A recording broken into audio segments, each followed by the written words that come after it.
Lance Ringwald with the silver of the team, a bronze in the all-around, and his first event of the evening, the pommel horse. And not to take anything away from Lance, but this is not his best event. A tricky one to get started on, but working very well at this point. Oh, we have a little bit of a form break there.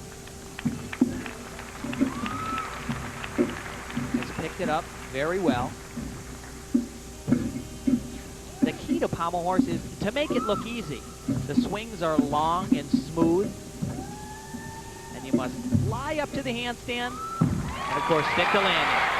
Our leader at the moment is Wang of China, 9.85. In second place, Hungary, 9.725, and Chris Waller, who had a 9.9 of the team competition, is right behind Lance Ringwald. Lance starts off very well. Some behind the back work, traveling across the horse. This skill right here is called a Magyar travel or walk, named after a famous Hungarian gymnast. That skill right there originated by one of my teammates, Peter Vidmar, going up into the handstand and dropping back down into the pendulum swing called the scissors. As we said, this is not Lance's strong event, but it was a respectable job. Pretty relaxed. And he said about that sprained ankle that he suffered earlier in training, it has little or nothing to do with anything anymore. He is just fine. Thank you very much. Right now he is awaiting his score, and Chris Waller, who is the NCAA champion in the pommel horse, is awaiting his turn. And this is Chris Waller's specialty, the pommel horse. I don't mean to embarrass you, but the most recent individual medal by an American in world competition in the pommel horse is the fellow to my right, Tim Daggett, who got a bronze in the '84 Olympic Games in this particular event. And this is what they're going through, Tim, as you take a look at the screen of the judges here. Exactly. We are looking at one of the terminals, and there is a discrepancy, obviously. In gymnastics, the scores must be what we call in range. That means if one of the judges has a 9.9 and another has a 9.6, these scores are not in range. They must get together, talk about it, and find out where the discrepancy lies. And that is what they're doing right now. You mentioned earlier, Jim, that Lance looks very calm, very relaxed right now. Well, sure, he finished his routine. And it's usually a great relief when you've gotten off. And that's interesting. We see that right there. We actually have a 9.85 and a 9.5. Those are way apart on the gymnastics scale, and they have to come much closer before a score can be posted. In the meantime, Ringwald waits for his score, and Chris Waller waits to compete. You know, this was always one of the most difficult parts for me, not waiting for your score like we see Lance, but this part right here. You're all set, you're all psyched to go, and somebody's telling you, no, you've got to wait, you've got to hold.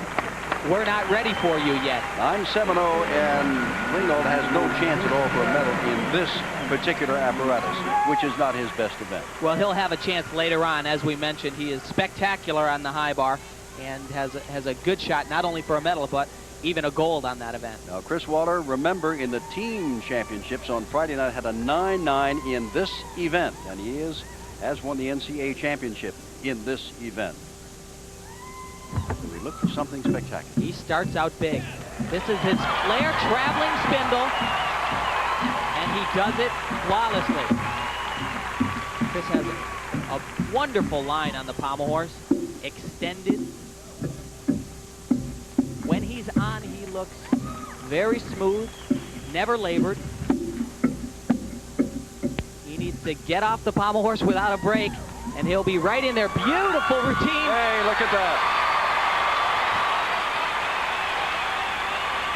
Chris Waller turns it on. The best mark thus far is by Wang of China, 9.85. That's just about as good as I've seen Chris do it. No visible errors whatsoever. Let's watch his start here. Now this is tricky.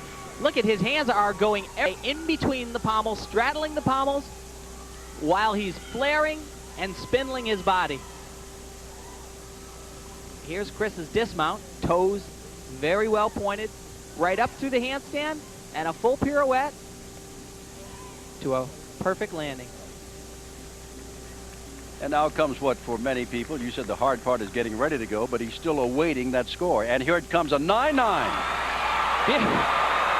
Incredible score. You know, I said earlier that this American team was going to be winning medals, and they are. Waller with a 9-9-0 lead, but Mogilny of the Soviet Union is yet to compete.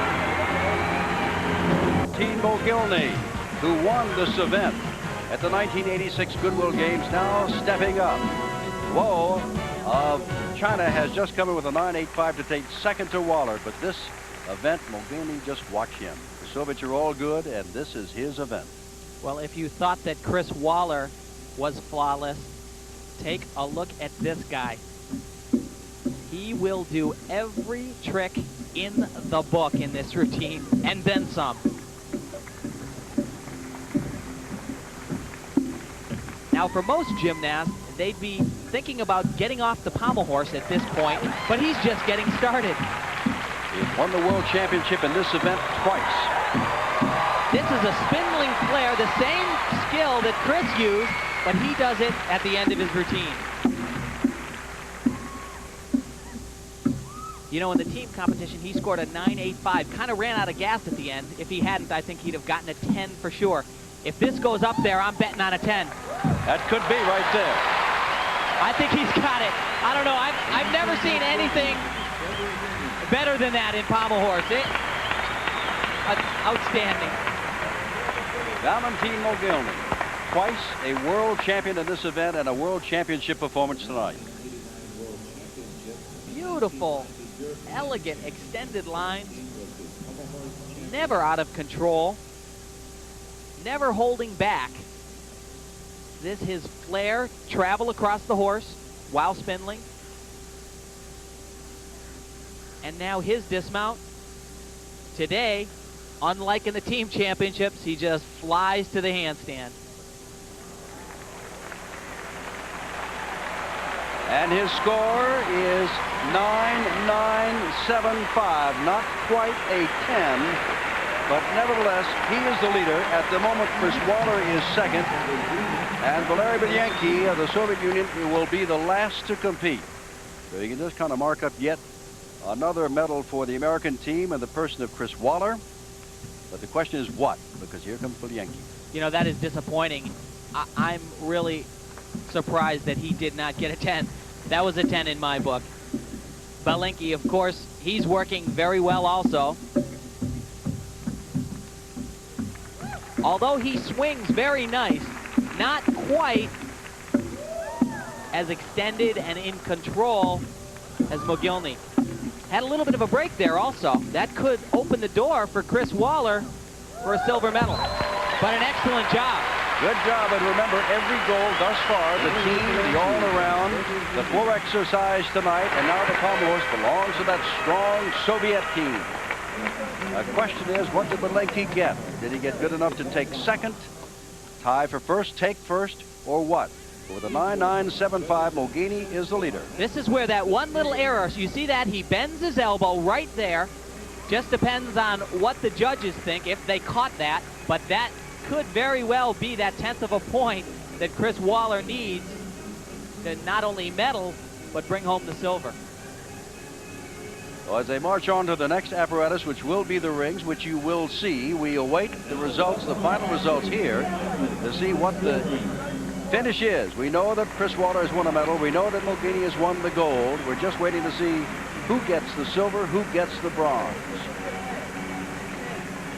And I'm sure they are conferencing at this point. If they weren't, we would have the score. There most likely is a discrepancy here.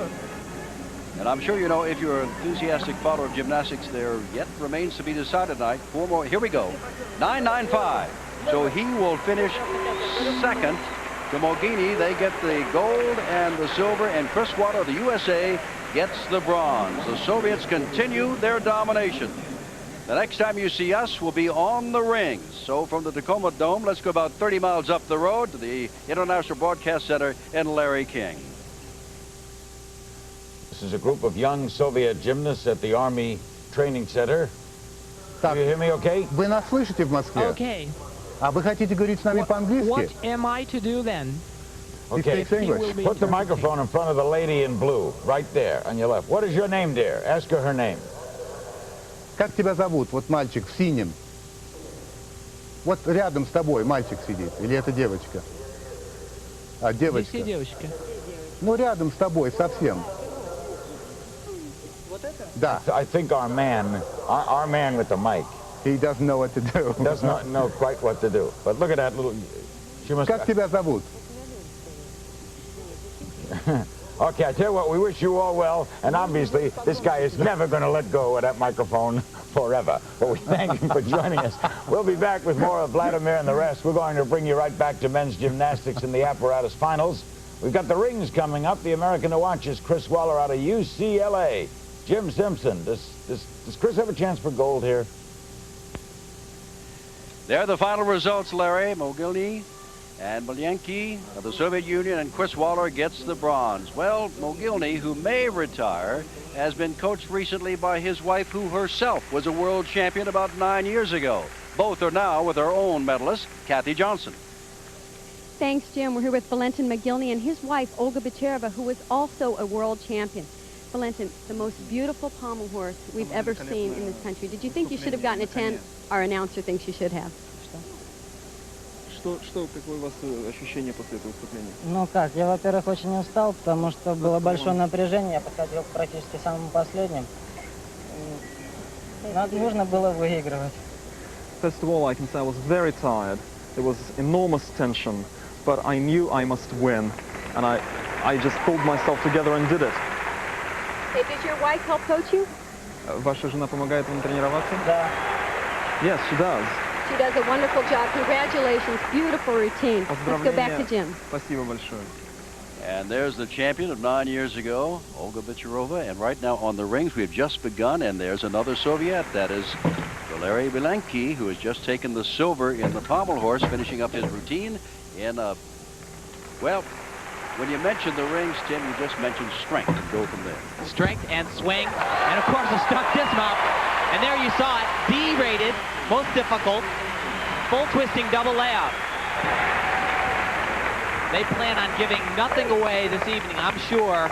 I'm sure that Arkayev wants gold and silver on as many events as possible. Well, Larry's been talking to those in Moscow about the depth of this team, and they've shown a lot of it here.